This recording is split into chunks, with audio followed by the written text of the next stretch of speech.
man. Go ahead, get all of that. We live. This is a great look. Right. Chief Rocker in the building. Boy, it's been a while, Gully. When I saw you, I was like, oh shit, my man in town. Yeah, man. So it's been a minute. How you been? Good.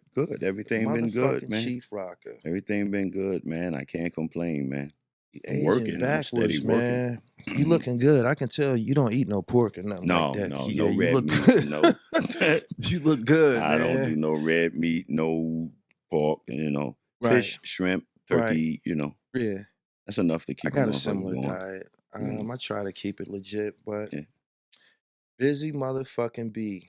I appreciate having you in the building in the flesh. We did a prior interview briefly in over the phone, and Right. in DC we kicked it. Shout out to Dave Right. Mays. Busy B. Why don't you tell my listeners how you got into this business of hip hop?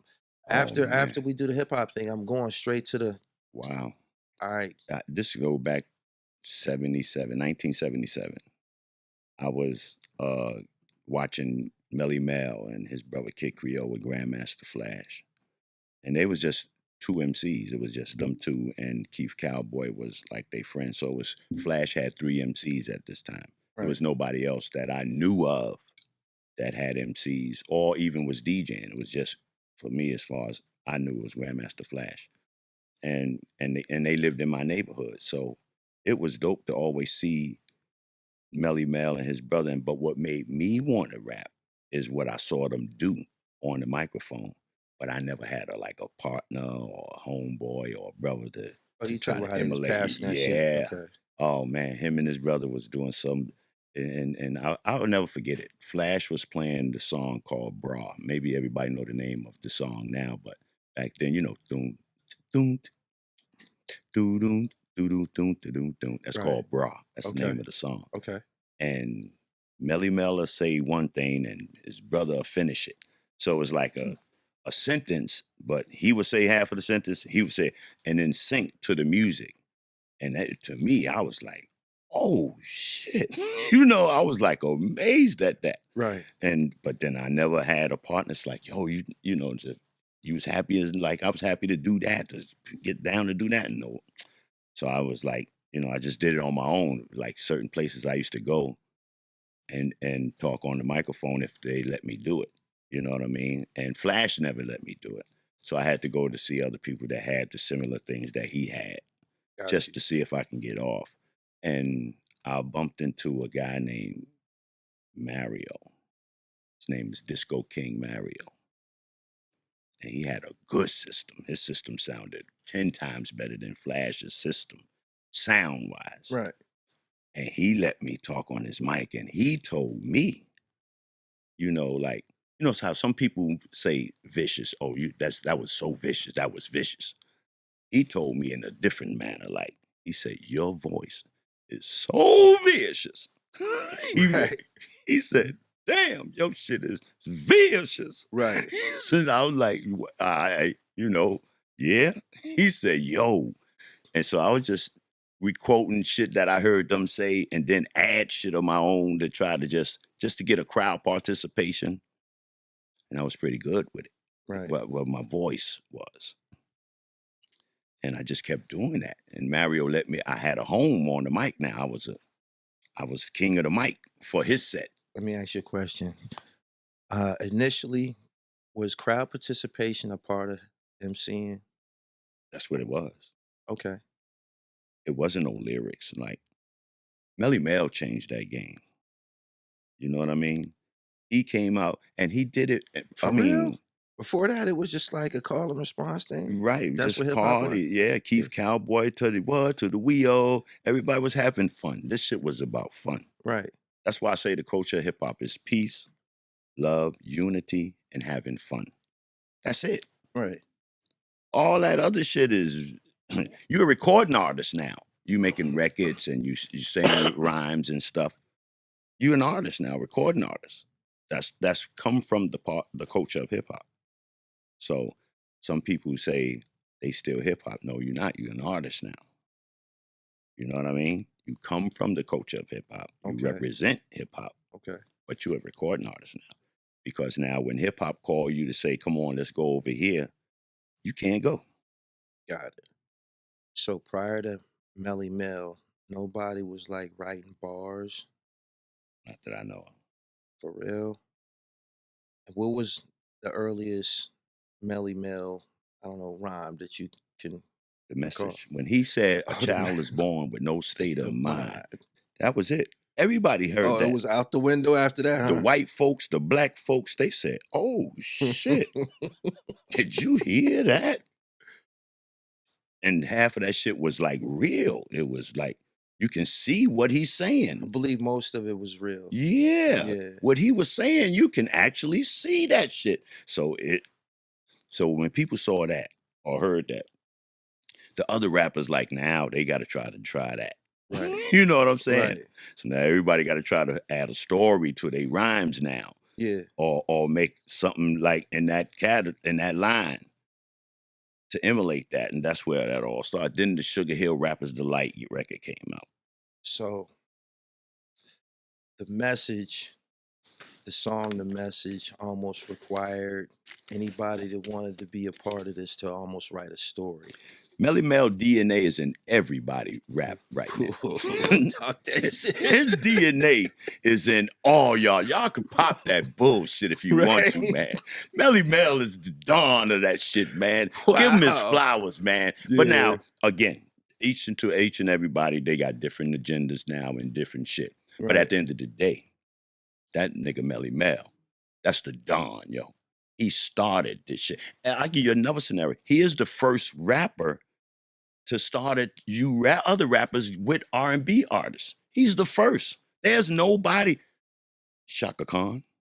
Chaka Khan, Oh, Chaka yeah, Khan. Let that me rock was it, Chaka him. Khan. Yeah. If he didn't do, I they feel for snuck you. him on that record. They didn't want no rap man, no ghetto nigga on but when they put it out, that became the #1 song.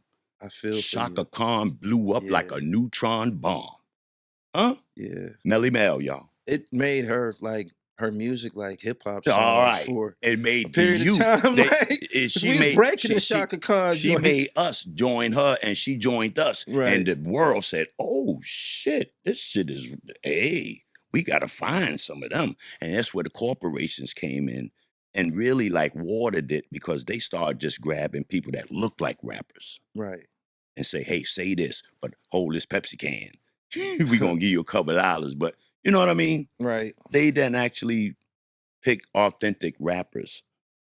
You know, it was cool, but that Melle, back to that, he had DNA of him is in all of those rappers. All of them. That's incredible that you revealed that here on my platform because I'm very much in tune with the history of this shit and that song. It never aged. If anything, it kind of appreciated over time because And the then stuff it was that he a was perfect saying, name to the song, The Message. the message, yeah, you couldn't. appropriately titled. And a Yeah. lady titled that, For real. Miss Sylvia Robinson. Wow. She was the queen.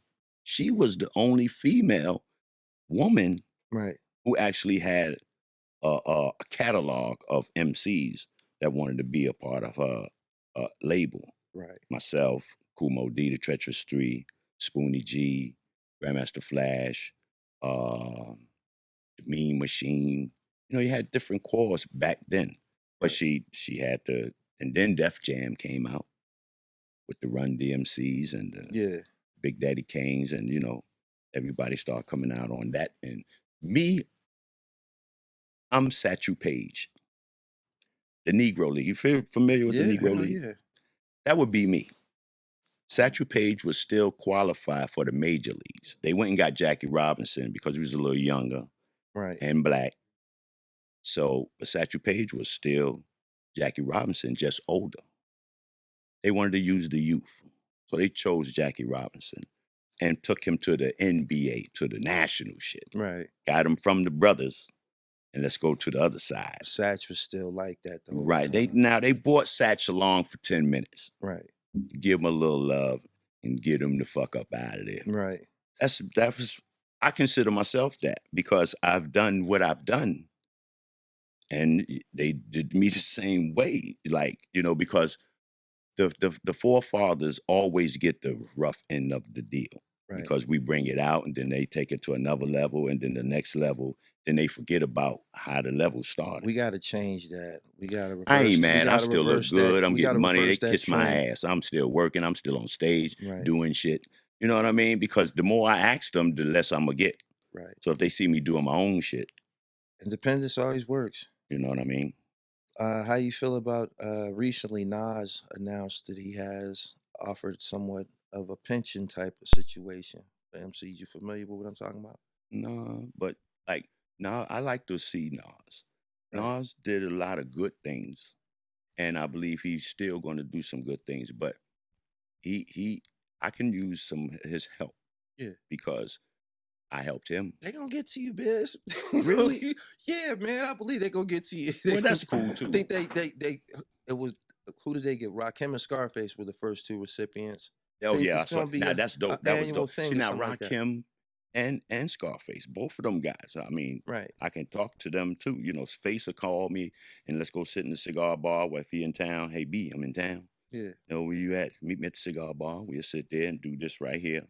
Smoke a couple cigars and talk some shit. You know what I mean? Right. And Rakim, if he's in around, his manager Matt, call me, hey B, we in town, what's happening? You doing something? Right. You know, I mean, love is love. Absolutely. The respect. That's all it is. And I respect that. And that's all I ask. I can do the rest, you know, if the respect is there. You know, a lot of people, I mean, they not giving respect where respect is due. You know what I mean? They think all the old school guys is fucked up and bummed out. Especially that goddamn Fat Joe. I gotta find him too. Because he running around saying, yo, you know, the old school niggas don't know how to get the bag and some of them is fucked up. Okay. That's true. Some of them may be fucked up. But specify that, because when you see me, I look like you. He said it, when he said it, it was kind of harsh, and it's extremely harsh to people who it is true about. Mm-hmm. But that ain't my fault. Specify that shit. Your I ain't fault either. Yeah. But you and he see me all the time too. Yo, Biz, what up, love it? So, and I be looking all. I look like you, Joe. Let's get to that. Let's go ahead and get to the fashion part, man. All right. Well, what about it? Every time I went to go do research on you, these incredible photos come up of back in the day when you was wearing the Dapper Dan pieces. Mm-hmm. Tell me how you went about securing a Dapper Dan piece back in the day. First of all, I like fly shit. So let's just get that out. All of my shit is fly. I like fly shit. Who don't like fly shit? You know what I mean? Right. So, and I like authentic shit. I don't like the Jew man shit. You know, they got the Jew man shit in New York. They call it the Jew man shit. Yeah. And the Fugazi. Right. I don't do it. But I feel good in good shit. So I look good in it. And that's just what I just like to do. It's nothing to it, but I've just never been fucked up in that manner. You know, when you saw me, I met James Brown. I met the Godfather, James Brown. Right. And you know what he told me? He told me, Busy B, it don't matter what you doing and where you go. Wherever you go, look your part. I said, what you mean? He said, always look good like you doing right now, because you never know who's going to walk up on you or whoever's watching you to see what you look like or what you're doing and checking your character out. James Brown, the Godfather, told me. That's heavy. Living in America. He said, busy. Yo, you know the vibes. Uncle Ralph McDaniel's Video Music Box. Lord Nez in the building. Yeah, Queens get the money, baby. Shout out to Gully TV, man. Gully TV. How you say get your dribble right? Get your dribble right. Get your dribble right? Ah! Yeah.